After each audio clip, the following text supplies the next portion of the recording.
qui, de leur détresse, crièrent à l'Éternel et il envoya sa parole. Et sa parole les guérit. On voit la parole pour un homme, on voit la parole pour une femme, on voit la parole pour une famille, on voit la parole pour un entrepreneur, on voit la parole pour un avocat, on voit la parole pour un ministre de Dieu, on voit la parole pour quelqu'un qui a des projets cette année. Laisse que la parole guérisse, laisse que la parole change, laisse que la parole transforme radicalement.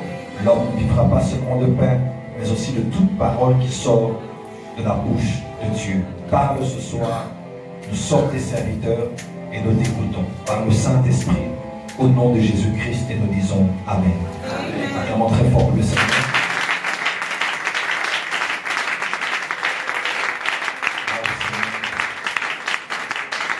Amen. J'aimerais que nous puissions lire 2-3 versets s'il vous plaît alors que nous sommes debout. Nous allons lire la parole du Seigneur dans Luc chapitre 10, Évangile selon Luc.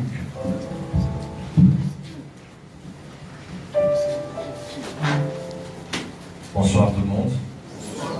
Soyez bienvenus à notre culte de l'enseignement. Luc chapitre 10. Nous avons la commission, Christ qui donne la mission à ses disciples. Il donne plusieurs recommandations, notamment, je vous recommande de lire avec moi le verset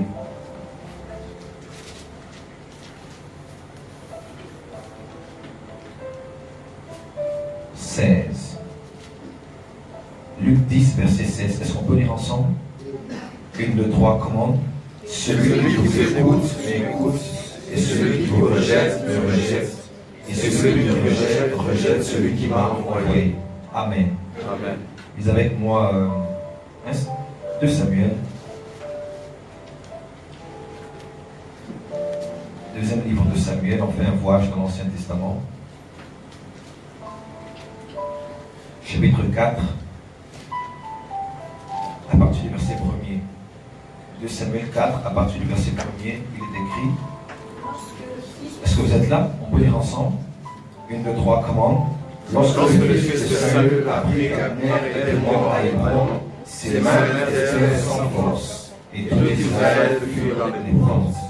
Le fils de Saül avait 2 chefs de bande, dont l'un s'appelait Baana et l'autre Micah.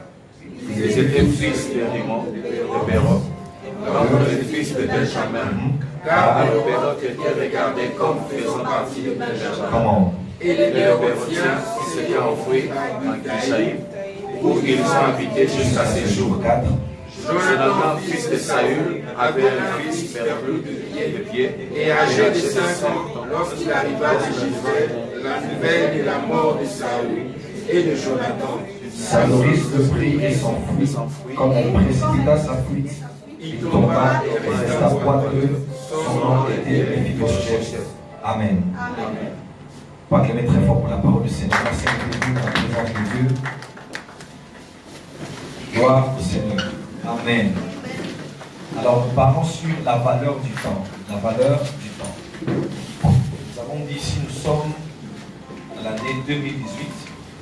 Dans le calendrier hébraïque, c'est l'année 5778.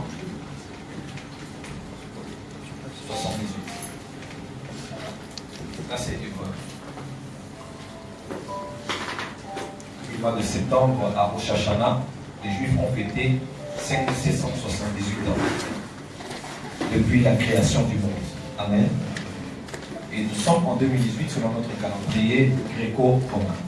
Et nous avons dit, l'année dont nous parlons, 2018, est une année, pour ceux qui connaissent des choses prophétiques, je le dis ici, c'est une année très déterminante.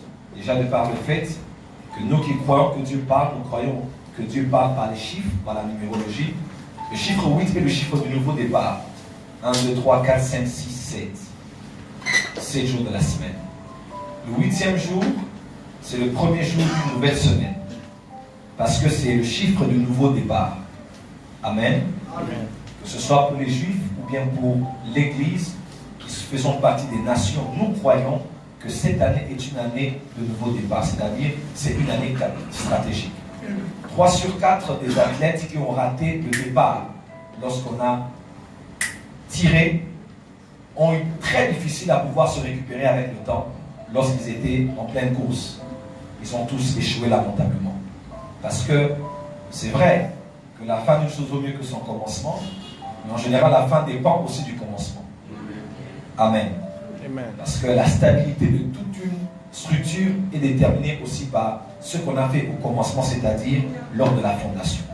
Alors, 2018, c'est comme le début d'un nouveau cycle qui peut faire peut-être 10 ans, jusqu'en 2028, jusqu'en 2038, jusqu'en 2048.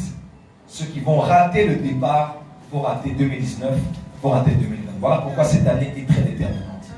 Alors, puisqu'elle est déterminante, tu ne peux pas aborder 2018 comme tu as abordé 2017, 2016 ou bien 2015. Cette année, tu dois y entrer avec beaucoup de réflexion, avec beaucoup de passion, avec beaucoup de détermination. Voilà pourquoi nous parlons de ce sujet. Parlons sur le fait que 2018 est composé du temps, 365 jours, 12 mois, ainsi de suite. J'en ai parlé.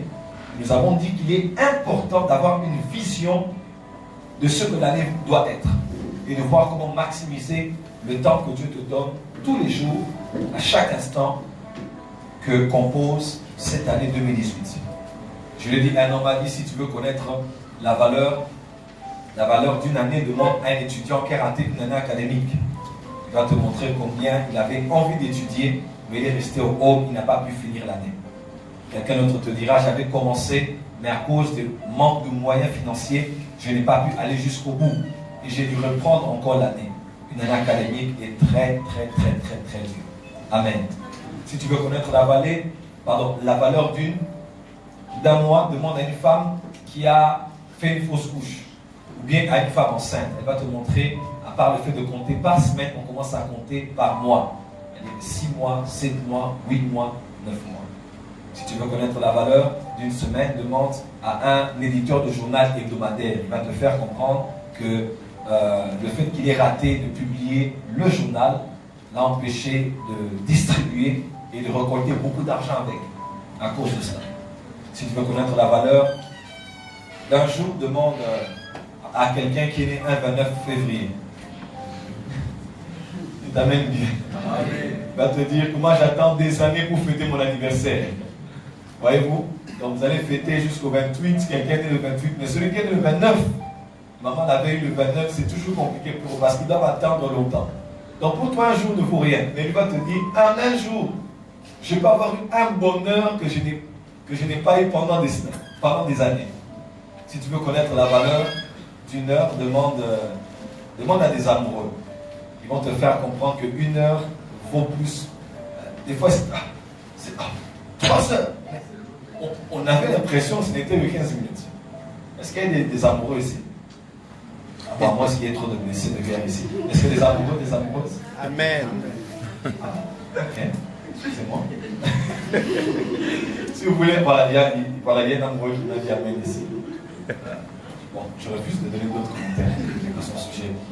Si vous voulez connaître la valeur d'une minute, demandez à quelqu'un qui a raté un avion. Il fera comprendre qu'il était déjà là. Mais à cause d'une minute, il a raté l'avion. Il dit rater l'avion, c'est rater des rendez-vous, c'est le billet, soit pour certains cas, vous perdez le billet, pour d'autres cas, vous devez payer la pénalité directement. On doit vous mettre sur le prochain vol, c'est compliqué. Donc toi, tu négliges une minute. Mais pour quelqu'un d'autre, une minute là peut déterminer beaucoup de choses. Si tu veux connaître la valeur d'une seconde, demande à quelqu'un qui a raté un accident. Il te fera comprendre que j'étais juste là. Donc, à peine j'ai bougé, on a ramassé les gens. Il y a ton voisin, ne joue pas avec mes secondes. Parce qu'il est souvent question de vie ou de mort. Il y a ton voisin, ne joue pas avec mes secondes.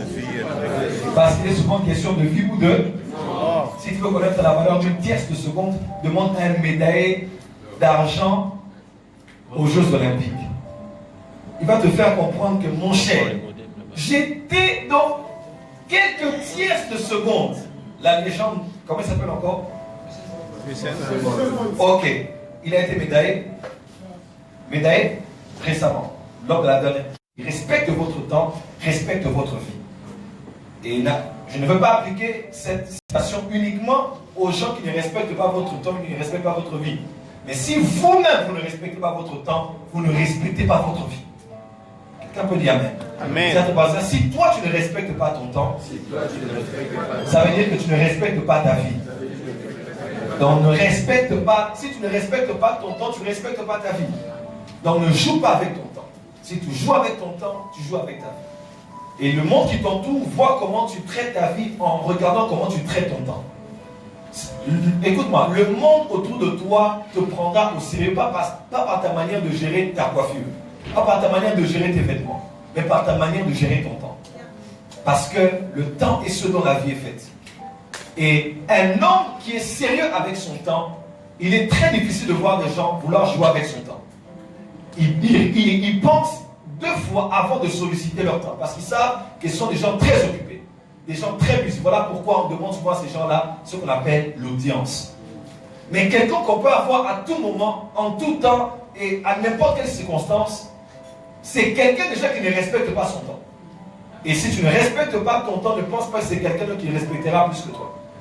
Et en général, les gens manipulateurs aiment manipuler ceux qui n'ont pas de respect de leur temps, c'est-à-dire de leur vie, pour faire entrer les temps des autres dans leur temps. Parce que leur temps ne vaut tellement rien qu'ils ont besoin d'utiliser leur temps pour maximiser leur temps à eux. Voilà pourquoi il arrive un moment où il faut arrêter d'être employé quelque part. Un moment où il faut travailler pour toi-même. Alors dites Amen bien. Amen. Vous allez voir quelqu'un qui est quelque part en train de dormir, il va au Bahamas, il prend son jet privé, et lui se repose pendant que vous travaillez pour lui. Lui se repose, il a un bon jus avec des billes battues aux oreilles, alors que vous êtes en train de transpirer pour lui. Noël est là, vous laissez votre famille et les enfants, vous êtes en train de travailler. Mais lui, il est en train d'enjoy la vie. À un moment, il faut... Vous savez, la vie est composée de 3 périodes. Il y a la période qu'on appelle la période de dépendance. 2, ce qu'on appelle la période d'indépendance. 3, ce qu'on appelle la période d'interdépendance. La période de dépendance, c'est quand, par exemple, tu habites chez toi à la maison. Tu habites chez tes parents, avec ton père et ta mère et tout le monde. Tu dépends encore des parents. Tu es sous tutelle. Tu es sous le toit parental. Il y a avec moi dépendance. Il arrive une période où il y a aussi une période qu'on appelle la période d'indépendance. C'est-à-dire, les parents doivent avoir le discernement. Là, je ne parle pas de la période bête, comme on dit pour certains enfants. Vous allez voir un jeune à l'âge de 15 ans, 16 ans, 17 ans, il a l'impression qu'il connaît tout. Non, je parle, il y a vraiment une période où, quand un enfant a grandi, l'enfant est devenu adulte, il ne se sent plus là où il est. Pas parce qu'il veut devenir rebelle envers vous, mais parce qu'il est à l'âge de se détacher de vous. Amen, amen. Et c'est là que l'enfant a envie d'aller prendre une maison. Je ne parle pas de ceux qui veulent faire les choses avant le temps. Ok? Il y a une période où le parent doit discerner pour dire, cet enfant, s'il reste ici, c'est un problème. Alors il veut gérer la maison comme sa maison. Il veut gérer les travailleurs comme ses travailleurs, comme c'est celui-même qui les payé. Alors que c'est papa qui paie, maman qui paie, mais il veut traiter les travailleurs comme si c'était dans sa maison. C'est là que vous allez voir des parents dire, allez, tu te crois où comme ça chez toi? Si tu as envie de faire la loi, allez. Va chez toi. Vous voyez un peu? Même dans le domaine des églises, quand tu es un leader, tu dois avoir l'intelligence. Il y a des enfants, quand il est dans sa période d'indépendance, il ne faut pas le rendre dépendant. Sinon, vous allez être 2 papas dans la même maison. Et pourtant, c'est ton fils, mais il est dans une période où il veut voler de ses ailes.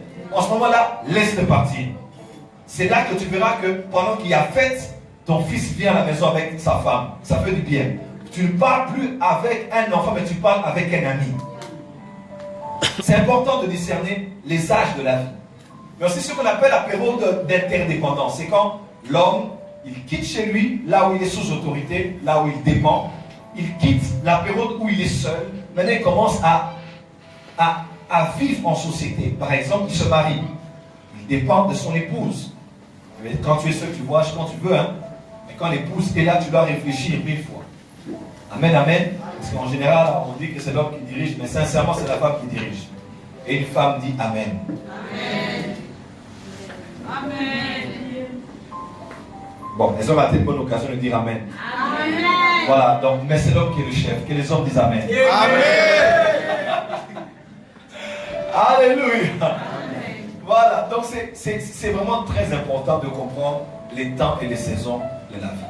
Alors là où vous êtes, vous devez être conscient de l'importance de votre temps. Et 2018 est tellement 2018 est tellement capital, est tellement une année importante, merci d'éviter de parler, est tellement importante qu'il est possible de rater 2018. Et laisse-moi te dire, si tu peux rater 2018, sache que c'est une année comme toutes les autres. Parce que tu vas aussi rater 2016 et 2015. Mais je prophétise, tu ne rateras pas cette année. Je déclare que tu ne rateras pas cette année. Alors j'ai dit, parmi les choses qui peuvent te faire rater cette année, premier point, qu'est-ce que j'ai dit? J'ai dit, le premier point, c'est le manque de vision et de planification de cette année. Si tu échoues de planifier, tu vas planifier ton échec. Si tu échoues dans la planification, tu es en train de faire la planification de ton échec. Parce qu'il n'y a pas de choix. Le succès n'est pas un hasard. On ne trébuche pas devant la porte du succès en disant « Oh, je ne savais pas, j'ai réussi ». Non, le succès est intentionnel. Le pasteur, quand on m'a dit « Mon fils, souviens-toi toujours que le succès est intentionnel ». Tous les hommes qui ont réussi n'ont pas trébuché devant le succès. Tous les hommes qui ont réussi ne sont pas arrivés un jour, ils ont dit « Hé, mais et si Miko, tous les gens qui ont réussi savaient ce qu'ils faisaient étape après étape. Après évaluation et évolution, jusqu'à ceux qui sont arrivés quelque part, ils ont dit, je savais que j'allais arriver là. Aucune personne qui a réussi te dira, oh non, voilà, je suis arrivé ici seulement par la grâce de Dieu. C'est vrai, nous disons par la grâce de Dieu, mais nous savons ce que la grâce de Dieu nous a accordé comme force de faire ce qu'on faisait chaque jour. On s'est réveillé à certaines heures, on étudiait d'une certaine manière, on dormait à une certaine heure, on faisait ce que les autres ne faisaient pas. Voilà pourquoi on est arrivé là où les autres ne sont pas arrivés. Tiens, tu vois ça, le succès intentionnel. Le succès dans le mariage, le succès dans le ministère, le succès dans les affaires, le succès dans la vie de l'église. Le succès même dans une nation est intentionnel. Quand tu vois les gens échouer, laisse-moi te dire, quelque part ils ont planifié leur échec. Je ne dis pas que tous ceux qui échouent parce qu'ils ont planifié cela, non. Mais en grande partie, il y a toujours quelque chose qu'on a fait ou qu'on n'a pas fait pour réussir. Parce que le succès obéit à des lois. 1 plus 1 est égal à 2. 1 plus 4 est égal à 5. 2 plus 3 est égal à 5. Et 3 plus 6 est égal à 9. Telle chose plus telle chose t'emmènera au succès. Et même si ça ne produit pas aujourd'hui, si tu continues à répéter la même loi, elle produira un jour. Et je déclare pour toi, 2018 tu réussiras. Tu auras l'occasion de dire, mais je dis 2018 tu réussiras. Est-ce que je parle à quelqu'un ici? Je te parle comme prophète sur l'onction prophétique. Je déclare que 2018 tu réussiras. Alors, première chose, avoir la vision. La vision, c'est voir la fin au commencement. C'est voir la lettre Z, là où la lettre A n'est pas encore prononcée. Amen. C'est voir Apocalypse 22 quand tu es encore dans Genèse chapitre 1. C'est de voir la ligne d'arrivée avant d'avoir mis son pied sur la ligne de départ. C'est de voir déjà la fin, projeter la fin. Cette année, soyez un visionnaire. Est-ce que quelqu'un m'entend? Imagine-toi déjà à la fin de l'année. Quel genre d'homme tu veux être? Quel genre de femme tu veux être? Quel genre de pasteur tu veux être? Amen. Moi, à la fin de cette année, je vais être un homme qui a maîtrisé l'Apocalypse. Je vais déjà commencer à lire l'Apocalypse. Donc, l'Apocalypse, le livre d'Apocalypse, je dois le lire même peut-être 50 fois minimum cette année. Je vais le lire tellement le livre que je vais commencer à vous citer les versets d'Apocalypse. Vous allez vous dire, mais lui, il est scatologue, il est théologien. Oui.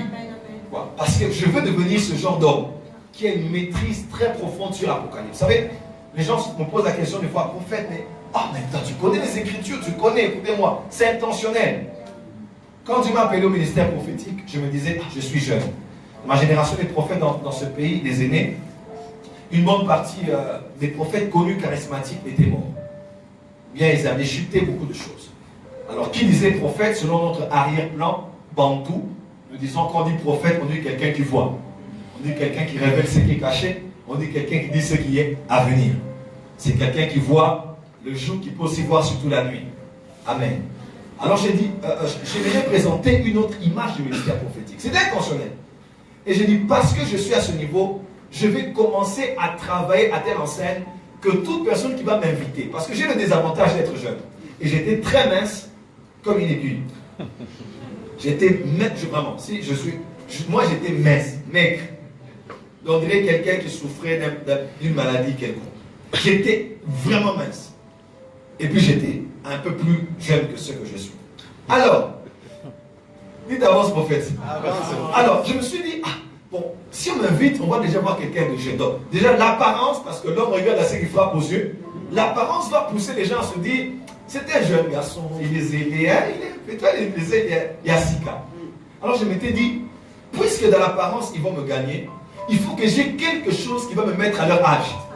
Il faut que j'ai quelque... Oh, David a dit, je suis plus sage que mes maîtres.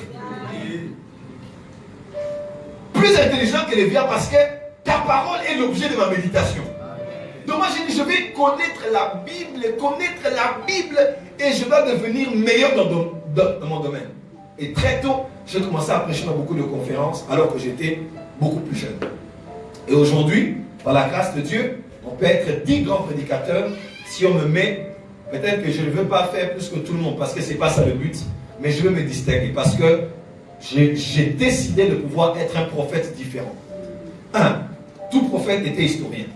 Voilà que Moïse disait toujours, souvenez-vous de là où Dieu vous a pris. Il racontait l'histoire.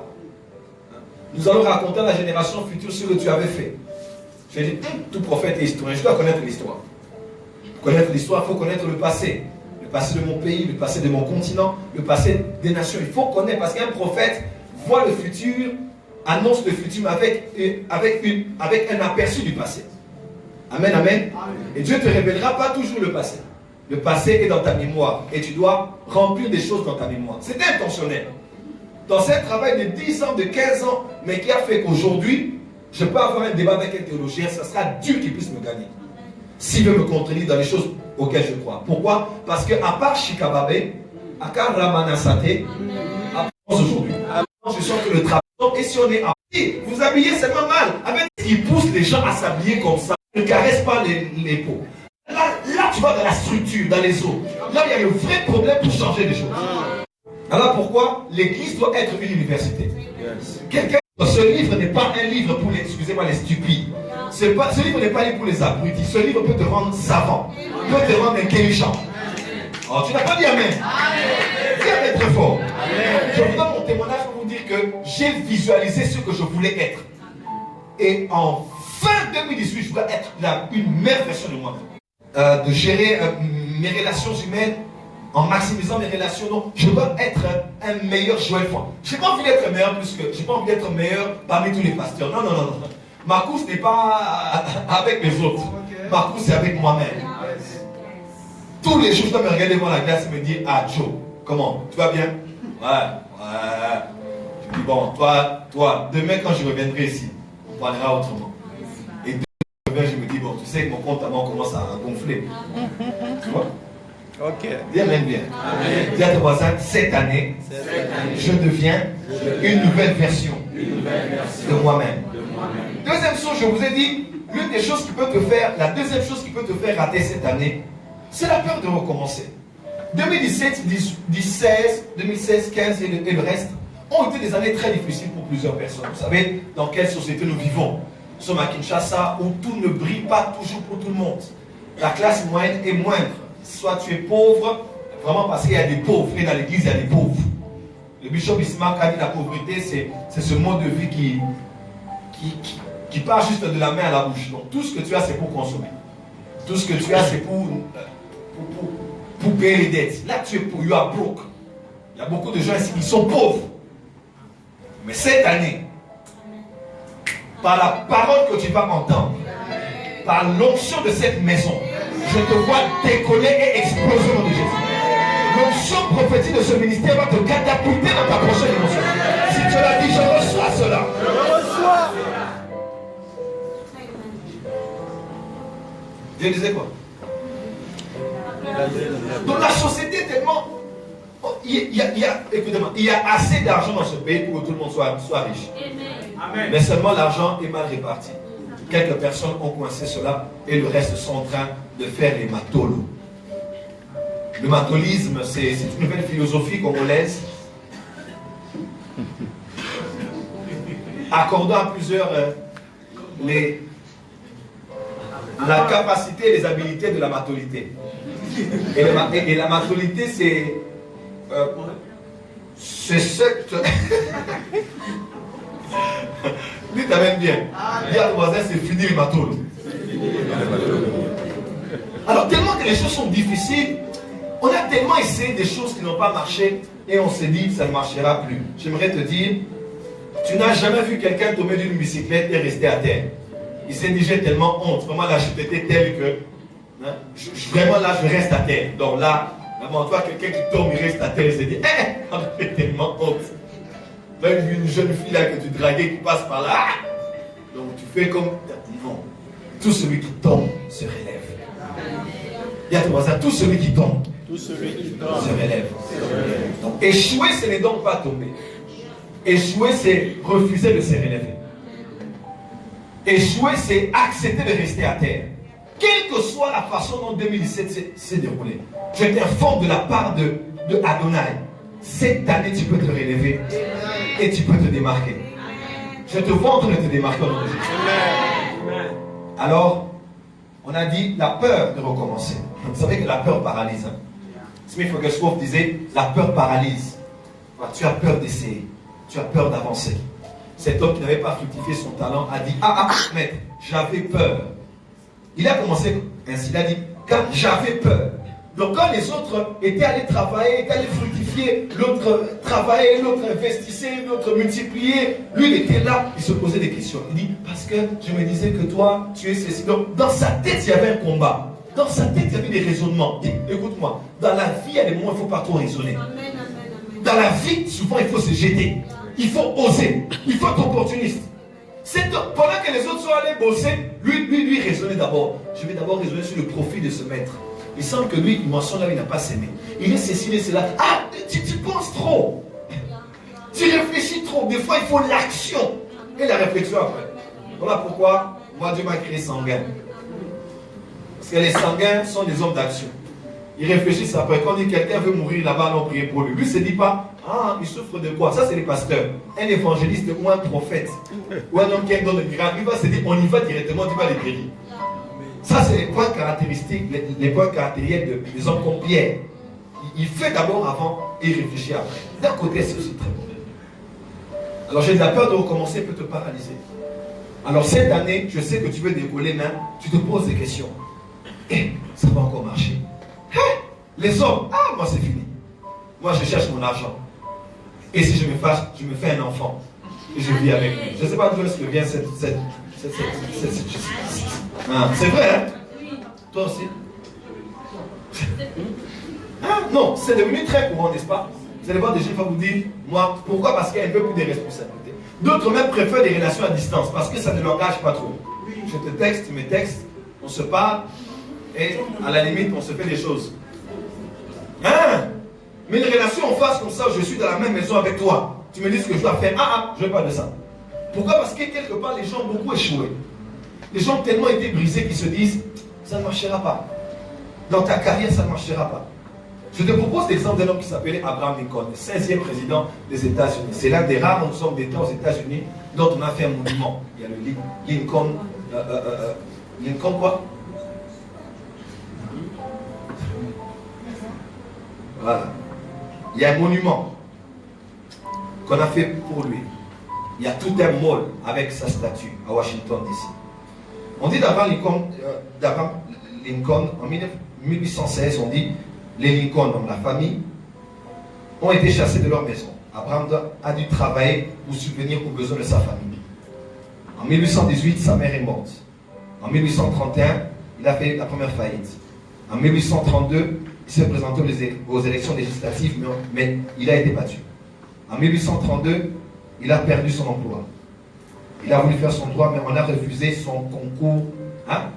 On a refusé le concours d'admission. En 1833, il a emprunté de l'argent à un ami pour se lancer dans une affaire. Il a fait faillite avant la fin de l'année. Et il a passé 17 ans de sa vie à rembourser ses dettes.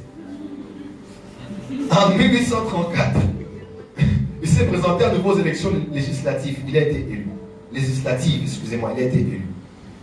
En 1835, il a eu un projet de mariage, mais sa fiancée décédée lorsqu'il avait le projet. Imaginez-vous avec une telle blessure. 1836, il a fait une grave dépression nerveuse.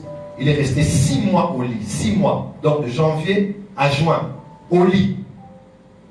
1838, 2 ans après, il se porte candidat à la présidence de la Chambre des représentants de l'Illinois.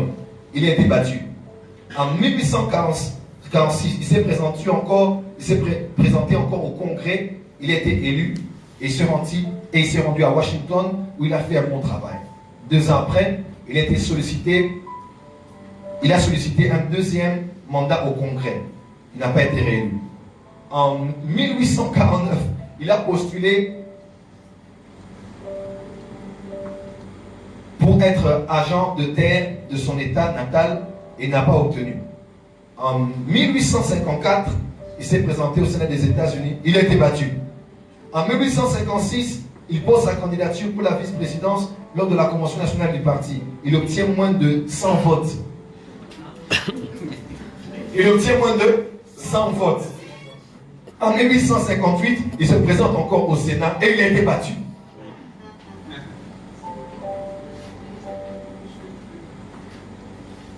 Et 2 ans après, il a été élu président, 16e président des États-Unis. On a conçu pour lui le mémorial de Lincoln. J'aimerais lire pour vous quelques... Donc cet homme a passé 25 ans en train d'échouer. Dis à ton voisin, ça fait combien de temps que tu échoues? Non, pose la question. Je n'ai pas dit que tu m'écoutes. Pose. Ça fait combien de temps que tu Dès que 5 ans, hein? C'est ça, hein?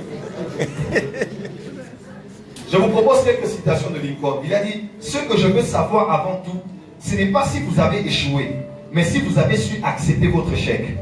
Écoutez, il ne faut pas avoir honte de l'échec. Ça n'a pas marché, ça n'a pas marché.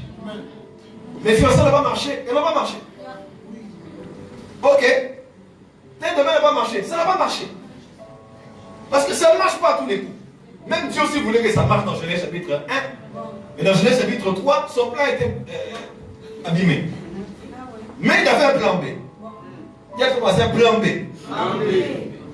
Il y a encore beaucoup de lettres dans l'alphabet. Donc, il peut encore avoir des plans C, plan D, plan G, plan K. Il y a commencé, il te reste un plan. Et dans ce plan-là, je te vois décoller. Tiens, mais très fort. Il faut accepter l'échec. Ça n'a pas marché, ça n'a pas marché. Il m'a rejeté, ok. Il ne voulait plus de moi, ok. Ils n'ont pas eu besoin de moi, ok. Dis à ton voisin, j'accepte mon échec. Il ne faut pas vouloir philosopher, oh non, tu sais, mais non, j'ai échoué. Il faut avoir le courage de dire. Comment ça s'est passé à l'université? Non, mon cher, j'ai échoué. Oh non, tu sais, voilà, il y avait les revous. Ah, j'ai échoué. Ça fait du bien. J'ai échoué. Non, écoute-moi. Même quand tu as péché, ça fait du bien quand tu confesses. Pasteur, moi, je suis tombé. Hein? Tu te sens responsable. Pas toujours. Satan était puissant ces jours-là. Ah, pasteur, Satan. Il était devenu 2 fois Satan. Donc Satan était devenu. Donc ça. Ce jour-là. Non, il y a des jours comme ça, pasteur. Satan, quand il vient, non, toi, tu sens que tu n'étais pas. Comme un soldat qui a volé de la nourriture dans une cargaison militaire. On l'arrête, on te dit, monsieur, vous avez volé. Il dit, j'ai pas volé, ce sont mes mecs qui ont pris. On dit, ok, toi, on ne te fait rien. Mais tes mains, on va les punir. On a pris les mains, on a commencé à frapper les mains.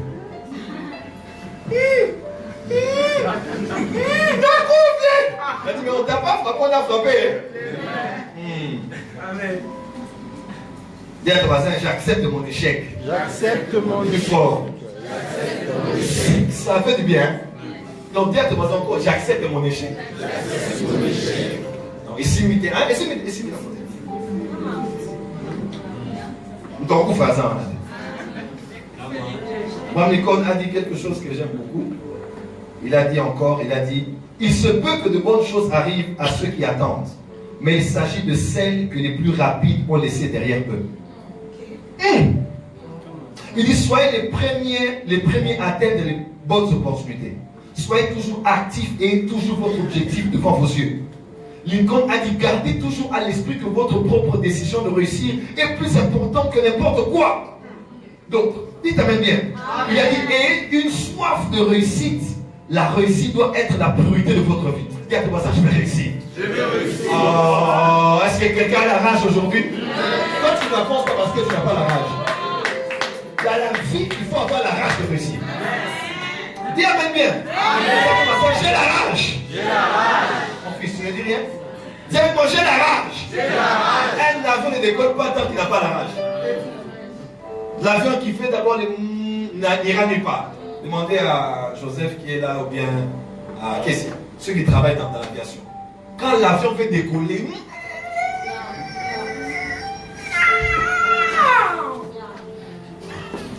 cette année tu vas commencer avec la rage. Tu ne pries pas 5 heures du temps parce que tu n'as pas la rage d'être un homme de prière. Tu n'as pas les millions que tu as parce que tu n'as pas encore la rage d'avoir les millions. Tu n'as pas encore la dimension prophétique que tu veux parce que tu n'as pas encore la rage. Quand la rage est là, tu vas dire c'est n'a qu'un moment dans le koufa. J'ai la rage. T'as commencé cette année. Je vais réussir. Tu me parles comme quelqu'un qui est un diplomate, un politicien. Tiens, avec moi cette année. C'est réussir ou rien. À la porte de l'élection, on va réussir. Quel que soit l'environnement, quels que soient les combats, quels que soient les ennemis, je ne me lève pas le matin pour échouer. Je me lève le matin pour réussir. Parce que je ne me lève pas seul, je me lève avec quelqu'un qui est à mes côtés. Même si je dors seul, il est écrit, celui qui est avec moi, il s'appelle Dieu. Et avec Dieu, nous ne serons pas, nous ne tenterons pas, nous ferons des exploits. Et pendant ce temps-là, lui, il est écrasé. Est-ce que je parle à quelqu'un ici? Si tu l'as dit, yes! Cette année, je te vois réussir. Ici, oui. Henry Ford, par exemple, que vous connaissez, de la marque Ford. Cet homme, il a beaucoup échoué dans sa vie. Ses premières entreprises ont échoué à 5 reprises. Il a fait faillite avant de fonder sa compagnie Ford. Honda, vous connaissez Honda, la marque Honda? Honda pèse plusieurs milliards de dollars. Il a commencé par une série d'échecs. Il a été rejeté par Toyota. Donc il a sollicité d'être ingénieur. On a dit, ah, c'est pas votre place. Des fois, le fait d'être rejeté te permet de te repositionner. Des fois, c'est le rejet qui te donne la rage de te dire, vous n'avez pas eu besoin de moi ici. Bientôt, vous allez me solliciter. Dis à ton voisin, la joie va changer de camp. Thomas Edison, que vous connaissez, ce grand savant, il a essayé de faire la lampe à incandescence. Il a fait 1000 tentatives. 1000 tentatives. Après, il a réussi. Si c'est une fois, tu veux dire, quand tu es... Bon, question quand même au cocktail, ça c'est le chiffre de Dieu. 5e, 6e, 7e, 7! De la chiffrologie biblique, selon la doctrine, Dieu, il parle d'une manière ou d'une autre. Hein? Même les gens tout le temps vont te dire, laisse tomber ça. Herman, c'est vrai. Hein? C'est le repos. Dieu lui-même. Le chiffre 7, c'est le repos. Dans le repose-toi. Dieu lui-même sait. Allez. Nouveau départ. 8e fois, tu dis, bon, je recommence. Après, oh, tu arrives à la 11e fois, tu commences à penser chiffre 11 dans la Bible. Non, quand Judas n'était pas là, il s'était resté à 11 parce que 11 là, le 12e, ah, Judas, ah Seigneur. Donc, tu philosophes. Si c'était un chrétien, il aurait laissé depuis. Parce qu'il met toujours tout sur la tête de Satan ou sur le compte de Dieu. Mais si un homme sans Dieu peut avoir une telle détermination, aujourd'hui, nous avons tout ce que nous avons qui éclaire le monde. On en a fait des halogènes, des projecteurs, tout ce que vous savez. Le monde est éclairé aujourd'hui parce qu'un homme a essayé 1000 fois. Ce que tu vas produire va bénéficier au monde entier. Mais il te faut avoir la soif de la réussite. Tu dis, ça marche ou rien, ça doit marcher. Je n'ai pas d'autre choix, ça va marcher. Ça va marcher. Je t'informe, ça va marcher. Prophète Joël, qu'est-ce qui se passe que malgré tous les combats que tu as souvent dans ton ministère, ça va marcher. Je ne me réveille pas le matin pour aller tenter. Non. Quand je viens ici au bureau, je m'assois, je vois déjà des milliers de personnes. Je vois déjà mon écran, je vois déjà comment je... Écoute-moi. Écoute-moi. Ce que tu vois, c'est ce que tu auras. Écoute-moi. Il y a des gens qui sont... On imaginait même... Qui aurait cru que l'apôtre Paul Mutombo aurait la plus grande église? Qui? On ne lui donnait même plus la chance. Ici, il mettait, et puis prêcher ces choses des chandeliers. Les gens le regardaient comme ça. Un moment, comment spirituel, les gens, c'est plein, catastrophe. Après, il va, et là, c'est le débordement. Comme ma fille disait, la débordation. Donc, le cycle de la vie change. Mais il ne faut jamais arrêter de faire ce que tu fais. Il faut montrer aux gens de toi que ça marchera. Même si dans ton cœur, tu es rempli de peur, de doutes, mais toutes tes doutes, car tes doutes sont redoutables. Oh, mais lève-toi le matin et crois que ça va marcher. Parce que tu es la race des champions. Est-ce que les champions peuvent dire amen très fort? Winston Churchill. Ça, c'est quelqu'un qui m'a beaucoup inspiré. N'importe quoi. Allez, si mon fils est manqué ici, au travail, ça n'a pas marché, n'est-ce pas? Ça peut marcher, ça peut marcher. Mais ta destinée est trop grande. L'onction de ton père est trop grande pour être conduit dans un petit bureau avec quelques personnes qui peuvent être nourries aujourd'hui. Demain, tu vas racheter cette société. Nous sommes de la race des indestructibles. Autre chose, rapidement, et je vais terminer. La troisième chose qui peut t'empêcher de réussir cette année, crois-moi. La deuxième et la troisième ont des similitudes, mais elles créent surtout ce qu'on appelle l'hésitation. Tu vois, la peur de recommencer peut te laisser là. Tu réfléchis, bon, on va un peu voir comment ça commence, hein. On va un peu voir les tendances, comment l'année, l'église catholique, tu vois, tu commences à considérer trop de paramètres. On va voir un peu les élections. Bon, on ne sait pas, hein. Non, on ne sait pas. Et moi, pendant que toi tu dis tu ne sais pas, il y a des Libanais dans ce pays qui savent ce qu'ils veulent avoir. Ils savent l'argent qu'ils vont avoir jusqu'en décembre. Hein? Donc ne vis pas selon la vie d'État, celui qui regarde les cieux et les cieux ne vont jamais s'aimer. Sois objectif. Que les choses te suivent. Toi ne suis pas toujours ce qui se passe autour de toi. La troisième des choses dont j'aimerais parler, c'est la peur du rejet. C'est subtil ce que je veux dire, mais beaucoup de gens ne s'en rendent toujours pas compte. La peur d'être rejeté est l'une des choses qui bloquent la vie de plusieurs personnes. Écoutez-moi, numéro 1, chaque être humain en naissant naît rejeté. Parce qu'il est né dans le péché, ça mène à la forme de l'iniquité. Quand nous sommes en Christ, nous sommes acceptés, n'est-ce pas? Nous sommes des gens de la maison de Dieu, nous sommes les bienvenus dans la famille des enfants de Dieu. Mais quand tu es sans Christ, tu as déjà en toi la nature d'un pécheur. Et pour cela, tu es rejeté. Tu te sens déjà rejeté. Mais en grandissant, pour certains d'ailleurs, depuis le ventre de leur mère ne voulait pas les avoir. L'enfant sent, hein? L'enfant peut sentir que maman m'aime, mais celui qui est à côté ne m'aime pas. Il a été éprouvé plusieurs fois que cela est vrai. D'autres enfants, même qu'on devait avorter, on l'a cherché. Mais là, échappé à cela, où quelqu'un a dit non, n'ose pas. Et puis, l'enfant naît. Vous allez voir l'enfant avec un caractère tout à fait bizarre.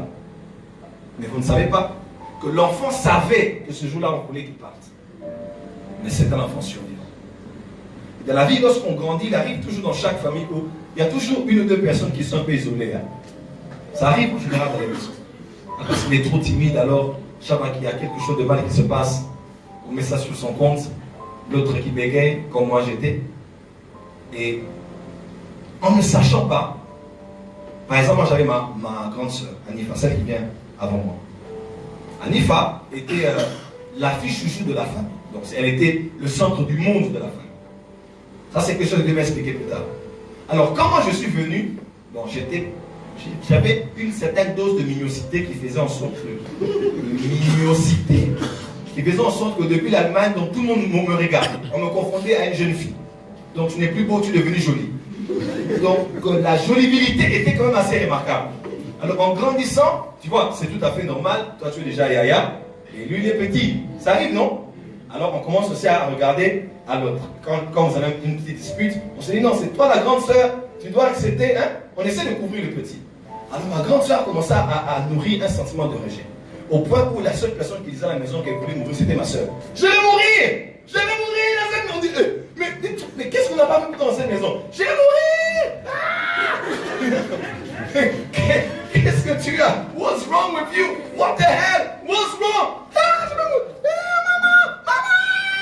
Ma mère, elle avait... Quand je dis ça, elle pense à beaucoup de choses. On l'a tout donné. Mais le fait juste de se sentir des fois isolé, les regards sont sur l'autre, on se sent rejeté. Et Satan travaille parmi les enfants. Il va prendre un petit manque d'attention. Il va peut-être mal interpréter ça parce qu'il veut faire entrer en toi quelque chose du genre on ne t'aime pas. On ne m'aime pas dans cette famille. Je le sais depuis longtemps. On ne m'aime pas dans cette famille. Et quelqu'un de comme ça, même quand il vient à l'église, je sais qu'il ne m'aime pas ici, mais c'est pas grave. Moi, Jésus m'aime, Jésus.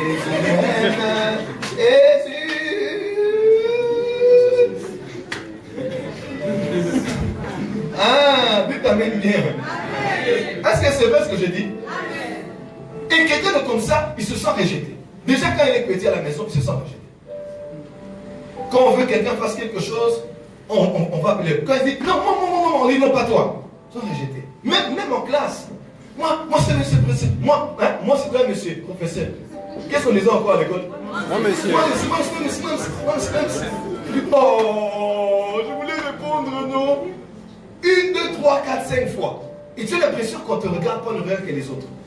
Et c'est comme ça que souvent Satan vient et il te dit, tu vois, toi, tu n'attires pas l'attention. On ne t'aime pas. Regarde-toi. Qu'est-ce que tu as pour qu'on te regarde? Qu'on ait besoin de toi. Toi, tu ne vaux rien du tout. Et moi, à la maison, tellement que je bégayais, les parents ne se rendaient pas compte. Ma grand-mère nous racontait des histoires. Vous savez, les grands-mères ont des histoires bizarres. Hein? Oh non, bon, quand j'étais en Belgique, là, elle me dit, toi, je vais t'appeler un monstre. Moi, je dis, moi, je vais appeler Exor. Exor. Elle dit, hein? Elle parlait du nom d'une légende, hein, d'un monstre dans une légende des gens de Batété, là. Hein, à Lodja, là-bas. Un monstre qui mangeait les enfants. Je dis, non, maman coco, non, maman coco. Là, c'est en Belgique. Non, maman coco, maman coco.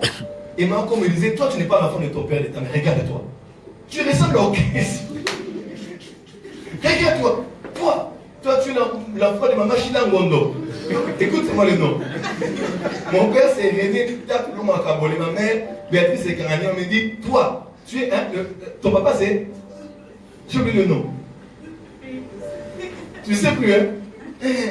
Toi, tu es l'enfant de maman Chila Ngondo. Je dis, Chila Ngondo. Et je me sens, mais il y a quelque chose qui entre en toi. Ça a l'air d'être banal, mais Satan vient. Il commence à déformer l'enfant. Et j'ai grandi avec un sentiment de rejet. Les gens qui ont un sentiment de rejet, on le reconnaît dans deux choses. Ils sont dans les extrêmes. Soit il est trop proche. Pourquoi? Parce qu'il est tellement dans la sécurité qu'il veut être proche pour tout contrôler, tout connaître, tout maîtriser. Parce qu'il ne veut pas que quelqu'un se le trouve dans une situation où on peut les rejeter. Alors il a tout contrôlé.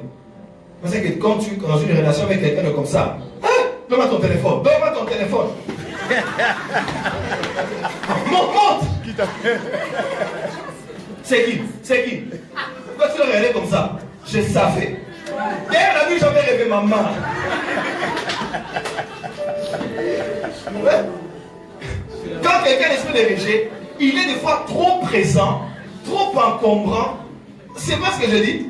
Trop embarrassant parce qu'il ne veut pas se retrouver dans une condition où il va sentir que tu l'as rejeté. Alors il préfère être là, maîtrisé. C'est le genre de personnes qui sont dans la sécurité. Ou soit, dans l'autre extrême,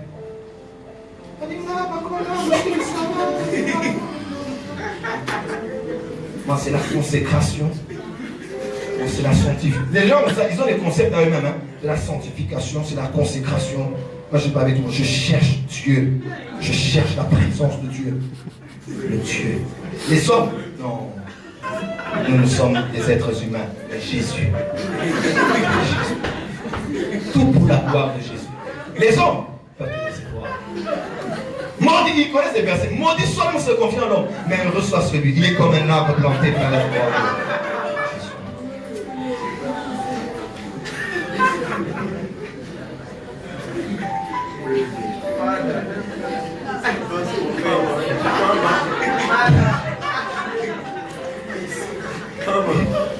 N'est-ce pas?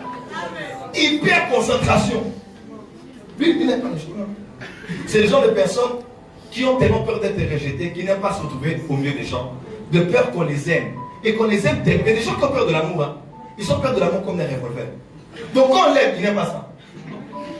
Voilà pourquoi les gens qui ont un sentiment de rejet ou un esprit de rejet, des fois, qu'est-ce qu'ils font? Ils vous poussent à les rejeter. Quand on a une femme comme ça, elle n'a que les mauvaises réponses. Pourquoi? Parce qu'elle veut seulement qu'elle la rejette pour confirmer sa nature. Pour dire à la fin que la thèse était la même. On me rejette toujours. Oui, oui, c'est vrai. Il y a des femmes qui sont à la base de toutes les séparations. Les hommes sont des... Bon, ces termes-là sont des nards. Les hommes sont des lots. Les hommes sont des... Vous avez tout compris. Donc, elle traite des hommes de tous les mots. Mais le premier homme qui vient, qui est gentil, elle dit non, lui il est trop gentil. Lui il est trop gentil. Donc, elle aime la bagarre. Comme la soeur disait, moi, en fait, le gars, il est trop gentil. Il est comme une mousse. Tout ce que je dis, il accepte. Quand je demande, il donne. Non, il faut... Donc, elle était habituée à la guerre. Pour elle lui montrer que tu l'aimes, c'est la gifler.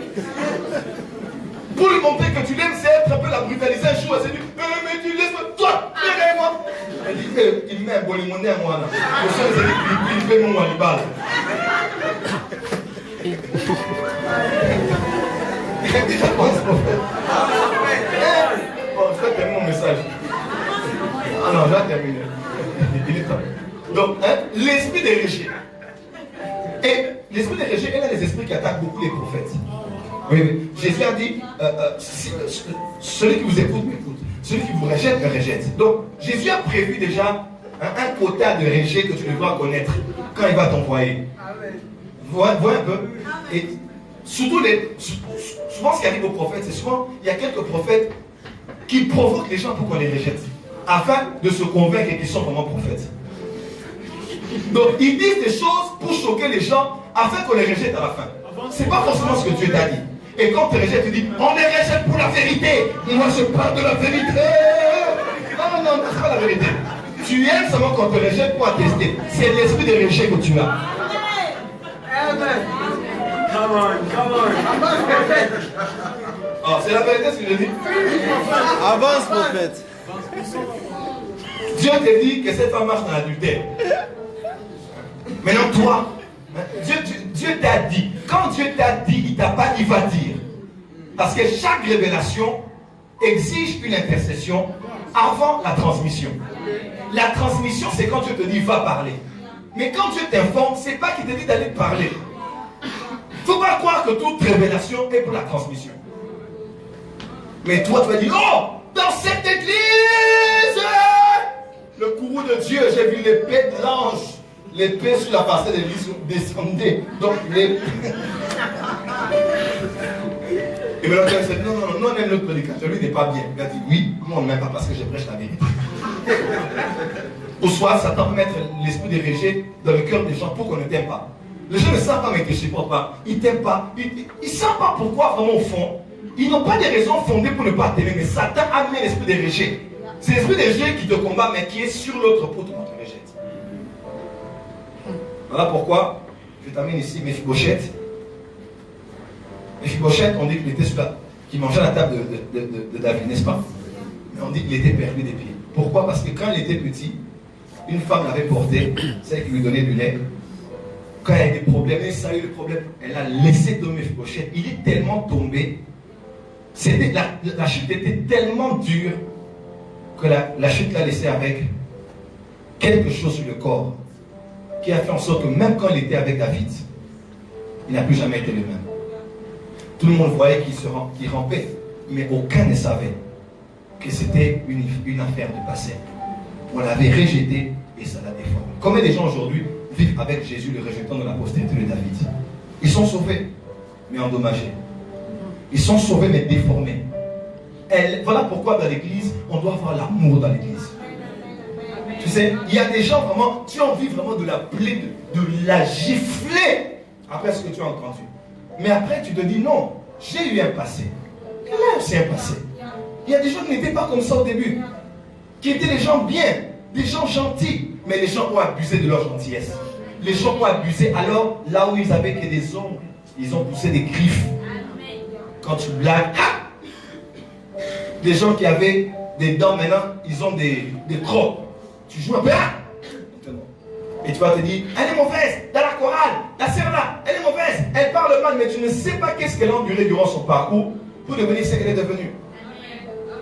Et des fois, des gens n'aiment pas être avec les gens, n'aiment même pas réussir parce qu'ils ont peur de l'échec. Ils ont peur d'être rejetés.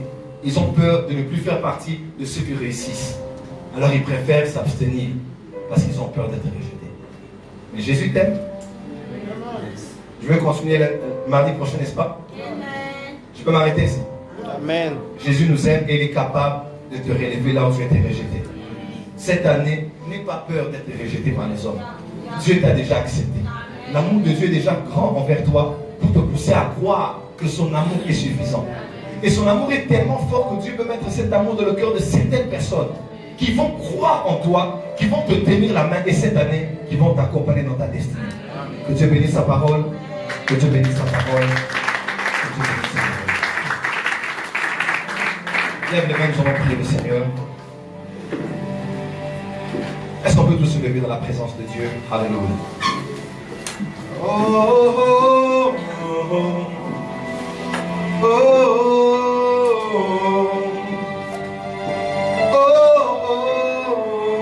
Lève les mains, commence à prier avec moi. Tes mains levées ou sur ta poitrine. Mais j'aimerais que tu pries par rapport à cette parole. Je ne sais pas qu'est-ce que Dieu a dit ce soir, mais lève la voix et commence à prier. Lève la voix et commence à prier. Toi qui nous suis en ligne, toi qui es ici, prie le Seigneur. Dieu t'aime, il est avec toi. Quel que soit l'échec ou quelle que soit la peur, la timidité, quel que soit ce sentiment qui t'a détruit, déformé, qui t'empêche de bondir, de sauter, d'avoir la rage. Tu te dis, ça commence toujours bien pour moi, mais ça se termine mal.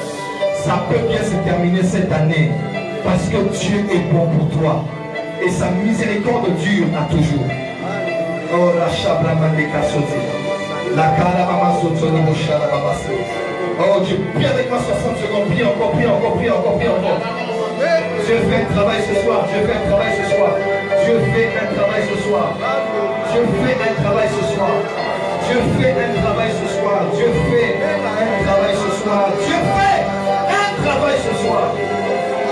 Oh Saint-Esprit, merci. Alléluia. Oh Saint-Esprit, merci.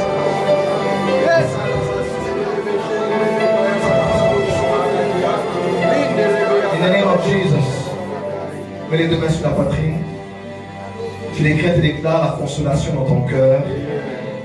C'est vrai que des hommes t'ont laissé tomber, ce fiancé, cette femme, ce mari, ces enfants, ce patron, cette équipe avec laquelle tu étais, ils t'ont vraiment laissé tomber. Jusqu'aujourd'hui, tu n'arrives même plus à t'en remettre. Tu as peur d'être encore dans une équipe. Tu as peur d'être encore avec une femme. Tu as peur d'être encore avec un homme. Tu as peur d'être encore dans une société.